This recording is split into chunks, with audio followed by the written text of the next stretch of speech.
আমরা ভারতকে মনে করতাম আমাদের বন্ধু রাষ্ট্র। এই ভারতকে এখন আমরা কি দেখতে পেলাম যে তারা ইসকনের পক্ষ নিচ্ছে, কিন্তু এই 92% মুসলমানের দেশে তারা মুসলমানের পক্ষে নাই। কথা বলে ঠিক কিনা? ইসকনের পক্ষ নিয়েছে, মুসলমানদের পক্ষে তারা নাই। যদি বন্ধু রাষ্ট্রই হতো, প্রকৃত পক্ষে যদি বন্ধু হতো, তাহলে 92% মুসলমানের পক্ষে থাকতো। কথা বলেন ঠিক কিনা? তারা ওই গেরুয়া, তারা ওই হিন্দুদের পক্ষ নেওয়ার কারণে, উগ্রবাদী হিন্দুদের সংগঠন ইসকনের পক্ষ নেওয়ার কারণে তারা এই দেশের মধ্যে যখন ইসকনের সদস্যরা একটু ঝিমে গেছে, চিন্ময় কৃষ্ণকে যখন গ্রেফতার করা হয়েছে, তখন তারা এ দেশে তো কিছু করতে পারতেছে না, তখন তারা তাদের দেশে মুসলমানদের উপরে নির্যাতন করে যাচ্ছে। গত কয়েকদিন যাবৎ দেখতে পাচ্ছি আমরা যারা সোশ্যাল মিডিয়ায় থাকি, আমরা যারা খবরগুলো দেখে থাকি, গত কয়েকদিন যাবৎ দেখলাম কোন কোন মসজিদ তারা ভেঙে দিচ্ছে, কোন কোন মসজিদ তারা পুড়িয়ে দিচ্ছে, মুসলমানদের উপর নির্মমভাবে তারা অত্যাচার করে যাচ্ছে। আমরা এটা দেখতে পেলাম। তারা যদি আমাদের বন্ধু রাষ্ট্র হতো, তাহলে কখনো তারা মুসলমানদের উপরে এরকম ভাবে আক্রমণ করতো না। কথা বলেন ঠিক কিনা? আমরা বহু নজির দেখাইতে পারবো। উগ্রবাদী হিন্দুরা তারা কখনো আমাদের বন্ধু হতে পারে না, কারণ তারা মুসলমানের শত্রু, ইসলামের শত্রু। তারা চায় এদেশ থেকে মুসলমানকে নিধন করতে, এদেশ থেকে ইসলামকে নিধন করতে। তারা এটা চায় যে এদেশে যেন তারা কর্তৃত্ব স্থাপন করতে পারে। এজন্য এদেশ সহ ভারতের মধ্যেও মুসলমানদের যে মসজিদ, এই মসজিদে তারা বিভিন্ন সময় আক্রমণ করেছে।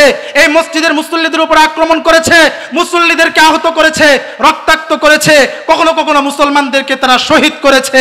ও আমার মুসলমান ভাইরা, তারা যখন এই কাজগুলো করে যাচ্ছে, মসজিদ ভেঙে মসজিদের মিনারের মধ্যে তারা গেরুয়া পতাকা টাঙিয়েছে, কিন্তু কোনো মুসলমান আজ পর্যন্ত কোনো মন্দির ভাঙলো না, মন্দিরের মধ্যে মুসলমানদের পতাকা উত্তোলন করলো না।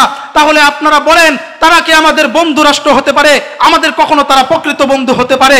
তারা কখনো আমাদের প্রকৃত বন্ধু হতে পারে না। কথা বলেন ঠিক কিনা? আরেকজনের কাছে প্রস্তাব দিল, চলো বন্ধু আমরা আস্তাগফিরুল্লাহর আমল করি। অপর বন্ধু রাজি হয়ে গেল আস্তাগফিরুল্লাহর আমল করার জন্য। বাজারের মধ্যে তারা আস্তাগফিরুল্লাহর আমল করলো। কিছুদিন পরে একজন বন্ধু মারা গেল। ফালাকিয়াহুল আখারু ফিল মানাম। আরেকজন বন্ধু যে দুনিয়াতে জীবিত ছিল, স্বপ্নের মধ্যে তার ওই মৃত বন্ধুকে দেখলো। মৃত বন্ধু বলে, ফাআলিমতু, ওগো বন্ধু, আল্লাহ রব্বুল আলামিন আমাকে জানাইছে, আল্লাহ রব্বুল আলামিন আমাকে এই নিয়ামত দিবে, আর এই সবগুলো নিয়ামত আল্লাহ রব্বুল আলামিন আমাকে দিবে ওই দিন আমি আর তুমি বাজারের মধ্যে যে আস্তাগফিরুল্লাহর আমল করেছিলাম, সেই আমলের বিনিময়ে আল্লাহ রব্বুল আলামিন আমাকে এই নিয়ামত দিবে।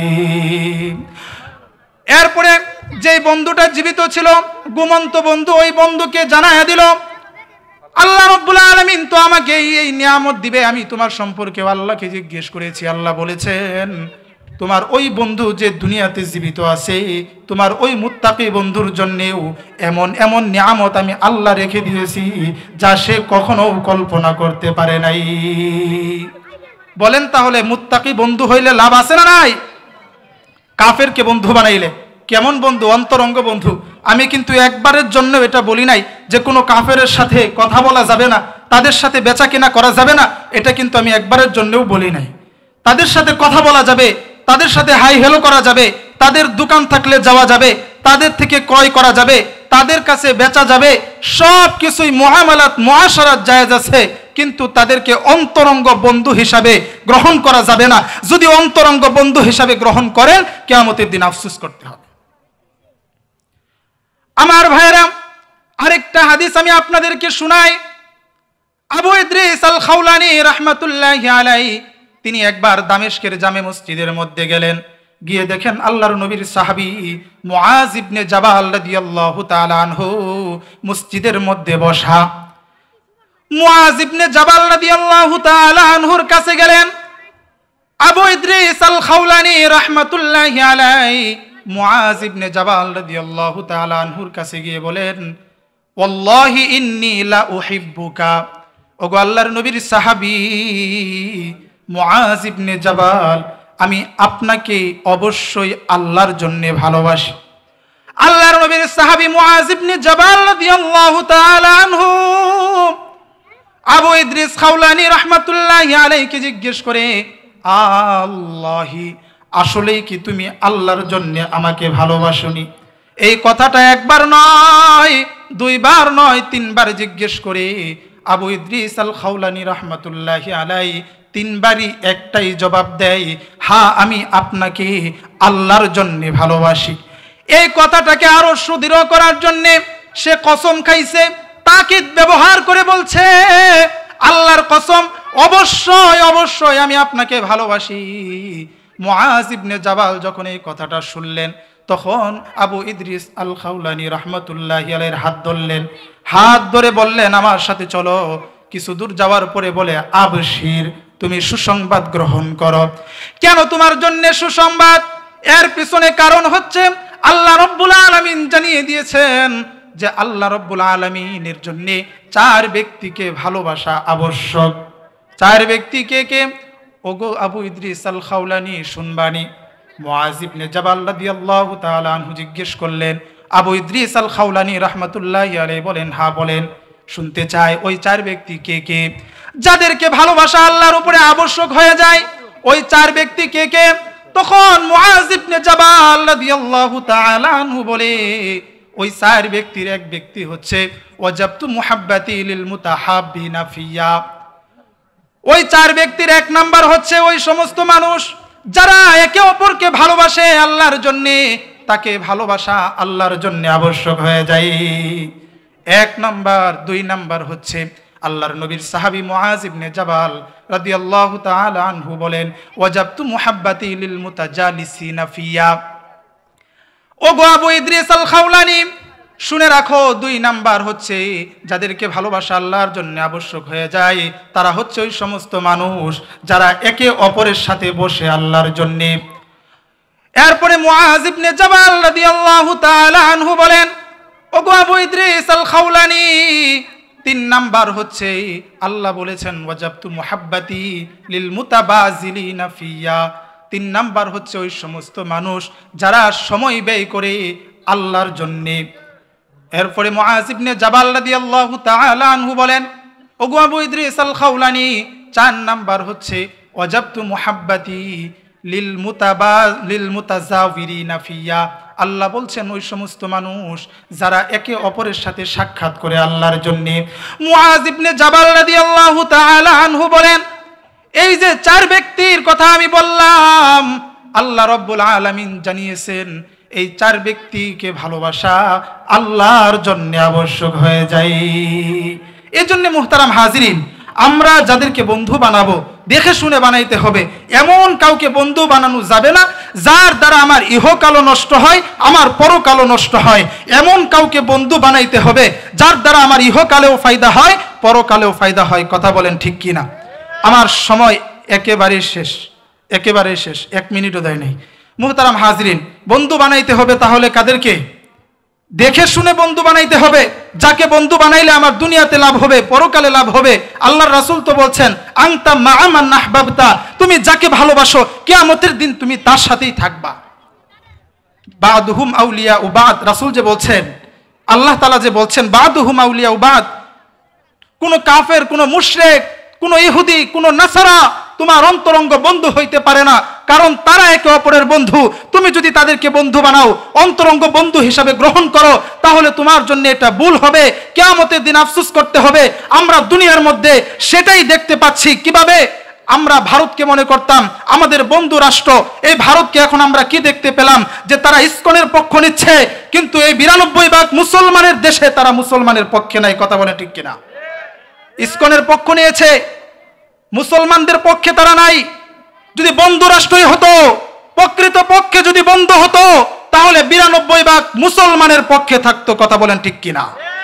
তারা ওই গেরুয়া, তারা ওই হিন্দুদের পক্ষ নেওয়ার কারণে, উগ্রবাদী হিন্দুদের সংগঠন ইসকনের পক্ষ নেওয়ার কারণে তারা এই দেশের মধ্যে যখন ইসকনের সদস্যরা একটু ঝিমে গেছে, চিন্ময় কৃষ্ণকে যখন গ্রেফতার করা হয়েছে, তখন তারা এদেশে তো কিছু করতে পারতেছে না, তখন তারা তাদের দেশে মুসলমানদের উপরে নির্যাতন করে যাচ্ছে। গত কয়েকদিন যাবৎ দেখতে পাচ্ছি আমরা যারা সোশ্যাল মিডিয়ায় থাকি, আমরা যারা খবরগুলো দেখে থাকি, গত কয়েকদিন যাবৎ দেখলাম কোন মসজিদ তারা ভেঙে দিচ্ছে, কোন মসজিদ তারা পুড়িয়ে দিচ্ছে, মুসলমানদের উপর নির্মমভাবে তারা অত্যাচার করে যাচ্ছে, আমরা এটা দেখতে পেলাম। তারা যদি আমাদের বন্ধু রাষ্ট্র হতো তাহলে কখনো তারা মুসলমানদের উপরে এরকম ভাবে আক্রমণ করতো না। কথা বলেন ঠিক কিনা? আমরা বহু নজির দেখাইতে পারবো। উগ্রবাদী হিন্দুরা তারা কখনো আমাদের বন্ধু হতে পারে না, কারণ তারা মুসলমানের শত্রু, ইসলামের শত্রু। তারা চায় এদেশ থেকে মুসলমানকে নিধন করতে, এদেশ থেকে ইসলামকে নিধন করতে। তারা এটা চায় যে এদেশে যেন তারা কর্তৃত্ব স্থাপন করতে পারে। এজন্য এদেশ সহ ভারতের মধ্যেও মুসলমানদের যে মসজিদ, এই মসজিদে তারা বিভিন্ন সময় আক্রমণ করেছে। এই মসজিদের মুসল্লিদের উপর আক্রমণ করেছে, মুসল্লিদেরকে আহত করেছে, রক্তাক্ত করেছে, কখনো কখনো মুসলমানদেরকে তারা শহীদ করেছে। ও আমার মুসলমান ভাইরা, তারা যখন এই কাজগুলো করে যাচ্ছে, মসজিদ ভেঙে মসজিদের মিনারের মধ্যে তারা গেরুয়া পতাকা টাঙিয়েছে, কিন্তু কোনো মুসলমান আজ পর্যন্ত কোনো মন্দির ভাঙলো না, মন্দিরের মধ্যে মুসলমানদের পতাকা উত্তোলন করলো না। তাহলে আপনারা বলেন, তারা কি আমাদের বন্ধু রাষ্ট্র হতে পারে? আমাদের কখনো তারা প্রকৃত বন্ধু হতে পারে? তারা কখনো আমাদের প্রকৃত বন্ধু হতে পারে না। কথা বলেন ঠিক কিনা? কিছুদিন আগেও আমরা দেখেছি, 2020 সালেও আমরা দেখেছি, এই নভেম্বর মাসে তারা স্লোগান দিয়েছিল মুসলমানদের বিরুদ্ধে। স্লোগানের মধ্যে বলেছিল, একটা একটা চরমোনায় দর, দরে দরে জবাই কর, একটা একটা হেফাজত দর, দরে দরে জবাই কর। তারা স্লোগান দিয়েছিল, একটা একটা জমিয়ত দর, দরে দরে দরে দরে জবাই কর। এভাবে তারা স্লোগান দিয়েছিল এই মুসলমানের দেশে, চট্টগ্রাম নিউ মার্কেট এলাকার সামনে। গত কিছুদিন আগেও আমরা দেখলাম, তারা আমাদের এক মুসলমান ভাই সাইফুল ইসলাম আলিফ ভাই, যে ওই চিন্ময় কৃষ্ণ, যাকে রাষ্ট্র গ্রেফতার করেছে, রাষ্ট্রীয় মামলা হয়েছে, রাষ্ট্রের যারা দায়িত্বশীল আছে, রাষ্ট্রের পুলিশ সদস্য যারা, তাকে গ্রেফতার করেছে। আর রাষ্ট্রপক্ষের আইনজীবী সাইফুল ইসলাম আলিফ ভাই তার বিরুদ্ধে লড়েছে। এজন্য সাইফুল ইসলাম আলিফ ভাইকে আদালত প্রাঙ্গণে নির্মমভাবে তাকে কুপিয়ে হত্যা করা হয়েছে। কথা বলেন ঠিক কিনা? আমরা তাদেরকে জানাই দিতে চাই, তোমাদের মনে রাখতে হবে, এটা দিল্লি নয়, এটা বাংলাদেশ। কথা বলেন ঠিক কিনা? এটা গুজরাট নয়, এটা বাংলাদেশ। এটা নরেন্দ্র মোদীর দেশ, ইন্ডিয়া নয়। এটা হচ্ছে শাহজালালের পুণ্যভূমি বাংলাদেশ। কথা বলেন ঠিক কিনা? এই দেশের মধ্যে যদি তোমরা মুসলমানদেরকে হত্যা করে মুসলমানদের সাথে খেলতে চাও, তাহলে তোমরা মাঠে চলে আসো। আমাদের এই দেশের মুসলমানেরা, শাহজালালের উত্তরসূরিরা তোমাদের সাথে খেলার জন্য প্রস্তুত আছে। ও আমার মুসলমান ভাইরা, আমি আজকে এখান থেকে আপনাদের মাধ্যমে জানাই দিতে চাই, আমার হিন্দু যারা আছে তাদেরকে জানাই দিতে চাই, তোমরা যেটা করতেছো এটা কিন্তু আসলে সঠিক না। আমাদের এই দেশে যে পরিমাণ মুসলমান আছে, তোমাদেরকে একত্রিত কইরা যদি তারা পেশাব করে দেয়, এই পেশাবের সাথে তোমরা ভেসে যাবে। কথা বলেন ঠিক কিনা? ও আমার মুসলমান ভাইরা, আমরা তাদেরকে জানাই দিতে চাই, মুসলমানরা এই যে তোমরা দুর্বল ভাবতেছো, মুসলমানরা দুর্বল না, মুসলমানরা তোমাদের সাথে ভালো ব্যবহার করতেছে। এই সরলতাকে যদি তোমরা দুর্বল ভাবো তাহলে তোমরা ভুল করবা। তোমাদেরকে জানাই দিতে চাই, তোমরা ভালো করে শুনে রাখো, অতীতের ইতিহাস কি বলে। অতীতে কোনো গোষ্ঠী, কোনো দল এই মুসলমানদের রক্ত পান করে এই বাংলাদেশের মধ্যে টিকে থাকতে পারে নাই। আমরা তোমাদেরকে জানাই দিতে চাই, তোমরা যদি এরকম ভাবে মুসলমানদের উপরে অত্যাচার করো, তোমরাও জেনে রাখো, অতীতে যেরকম কোনো গোষ্ঠী, কোনো দল এই মুসলমানদের রক্ত পান করে দেশের মধ্যে টিকে থাকতে পারে নাই, তোমরাও এই দেশের মধ্যে টিকে থাকতে পারবে না। কথা বলেন ঠিক কিনা? আমরা সাথে সাথে শুরুতে বলেছিলাম সন্ত্রাসী সাদিয়ানি গ্রুপ, তোমাদেরকেও জানাই দিতে চাই, তোমরা যারা আছো শুনে রাখো, মাইকের আওয়াজ যতদূর যাচ্ছে আমাদের আশেপাশে অনেক সাদিয়ানি আছে। তোমাদেরকেও জানাই দিতে চাই, তোমরাও শুনে রাখো, তোমরা এই বাংলার জমিনে মুসলমানদের রক্ত জড়াইছো। আল্লাহর নবী বলেছেন, যেই জমিনের মধ্যে মুসলমানদের রক্ত পড়ে, যেই জমিনের মধ্যে শহীদের রক্ত পড়ে, ওই জমিন একদিন না একদিন মুসলমানদের হাতে বিজয় হবে ইনশাআল্লাহ। কথা বলেন ঠিক কিনা? মোহতারাম হাজরিন, যে কথাগুলো বললাম আজকে আমি আগেই বলেছিলাম, হৃদয় ভারাক্রান্ত, কথা তেমন বলতে পারবো না। তারপরেও যে কথাগুলো এখানে বসে আল্লাহ তাআলা আমাকে বলাইছেন, এই কথাগুলো আমি বলার নিয়ত করে আসছিলাম না।